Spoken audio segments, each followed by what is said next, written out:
ئینفلۆنزای بەرز ئەوە پەتایەکی وەرزیە دەبێت وەزارەتی تەندروستی ڕقابەیەکی زیاتر دانێ لەسەر خواردنگەکان و ڕێنمایی زیاتر بدات بە هاوڵاتیان بۆی لەم پەتایە بەدوور بن.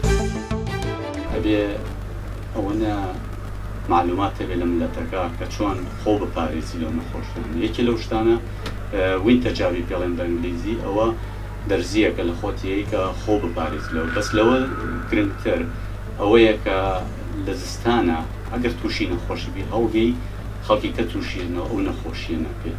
اینجا دوایەوە ئەگەر نەخۆشیش بوو دەتوانیت خۆ بپارێزی بەوەی کە لە ماڵەوەی زیاتر لەوەی کە خەڵکی کە تووشی و نەخۆشیە.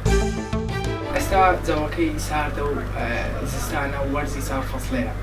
ئەمە پێویستە ئاگاداری خۆمان بێ. ئەوانەش کە نەخۆشن لە ژوورێ بن باشتر لەوەی کە لە دەرەوە بن. یان هاتنە دەرەوەش ئەوە تا ماسکەی بپۆشن و ئەوەی کەسی تکە نێگرتەوە نەخۆشی. چونکە دائیمەن خۆ پارێزی باشترە لە خۆ سارەسەرکردن.